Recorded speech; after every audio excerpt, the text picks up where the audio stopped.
Hey, what's up you guys? Bloody Jacob here to bring you another movie review. This time we're going to be talking about the live-action adaptation of Ghost in the Shell, starring Scarlett Johansson and directed by Rupert Sanders. I just did my review on the original 1995 anime late last night, so if you want to check that out, feel free to go to my channel and hear my thoughts on the original film. But this is based off a very popular manga and a very popular anime. I did like the anime quite a bit, even though I just watched it for the first time a few days ago. I haven't actually read the manga yet, but I do like this world. I do like this story, and so I was pretty intrigued to see this. And overall, I actually enjoyed it quite a bit. I liked it a lot. Honestly, I think. Anyway, I just went in today this afternoon with my girlfriend, and I thought it was a really good time.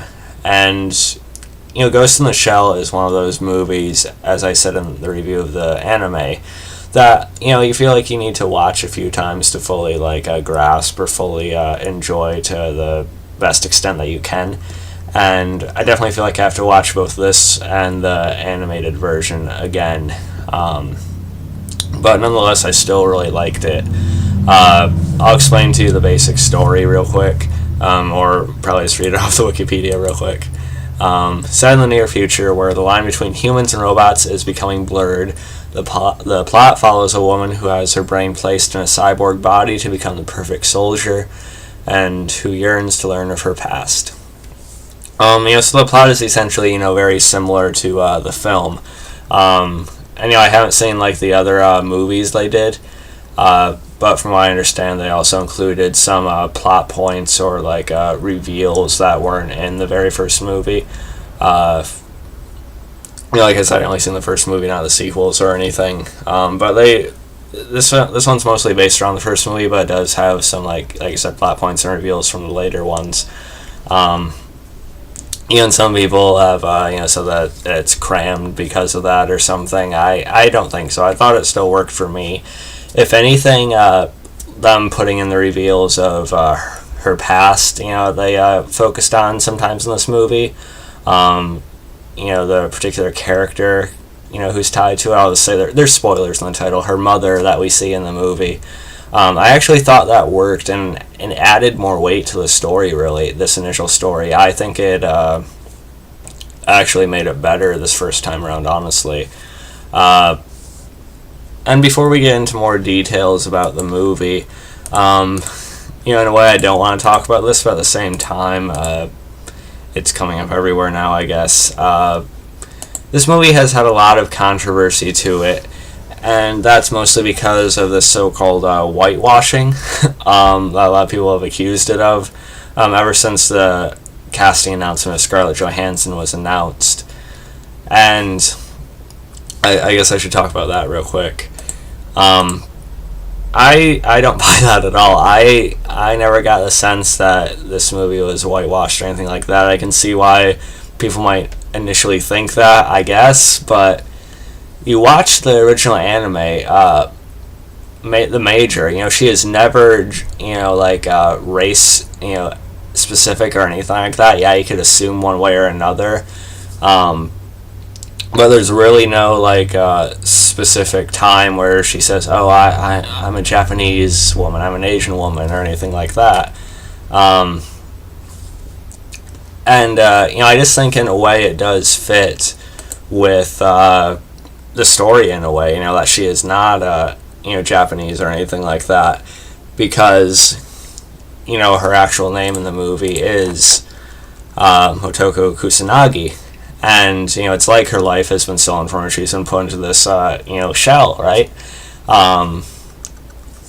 So she really, her life was taken from her, almost literally, and she's trying to put all these little pieces together that she can find desperately.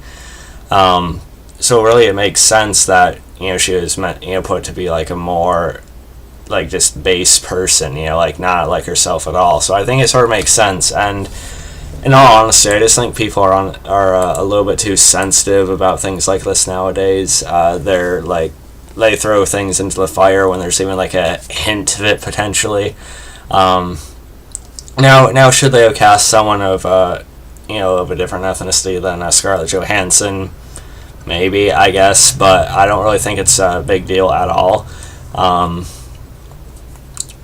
There's plenty of clips like on YouTube and Chris Stuckman's review that he includes of people in other countries being asked about the casting. They don't give a shit. They don't seem to mind at all, as long as the movie is good and the character is written fittingly. Then they don't have an issue with it. So why are all of us up in arms about it? I don't know. But yeah, let's get that out of the way. I'm just it's just fun to see all these people like ranting and just trying to bash this movie and tear it apart over that. But yeah, so Scarlett Johansson. Moving on. Okay. Scarlett Johansson herself in the movie. I liked her. I thought she did a good job. She's mostly known for playing Black Widow in the Marvel Cinematic Universe nowadays, but she's had other roles obviously too. I thought she was pretty good in this movie. She definitely delivered in the moments where the Major is meant to be a little bit more emotional. She's meant to be cracking a little bit. I think she did well there. Now is Scarlett Johansson like the only actress who could have played this role? No, there are like a handful of other actresses I could think of that probably could have pulled it off the same way, if not better. I was never like a huge fan of Scarlett Johansson, honestly, but that's because I've mostly seen her in the Avengers stuff, and Black Widow's characterization tends to be a little bit thin in those movies. But Johansson actually impressed me here, and although she's not the only one who could have done this, she still did a very, very solid, if not very, very good job with it, I think. So I did like Johansson's performance pretty well for the most part. And the movie, only seeing the anime once, there's probably people who can speak of it better than me.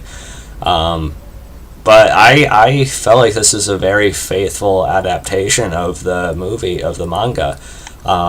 Sure, there's bits of the story that were changed or sort of moved around and fit into this one movie in a way, but it never feels jumbled.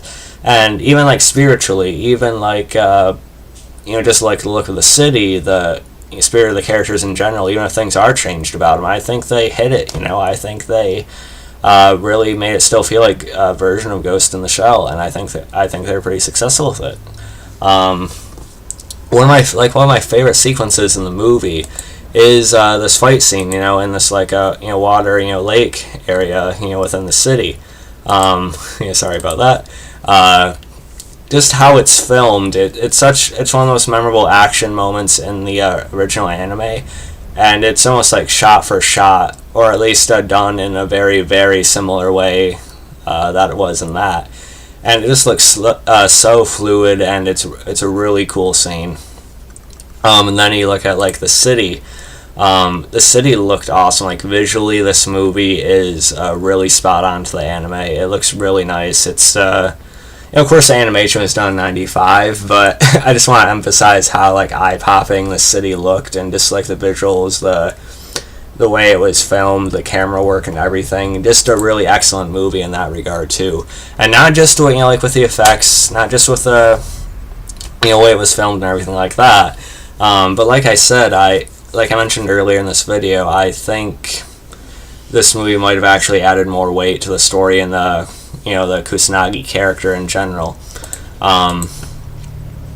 Because they put in more pieces of her past in this one. They had those scenes with her mother, her meeting her for the first time. They did it in some really subtle yet fairly touching ways by the later part of the movie.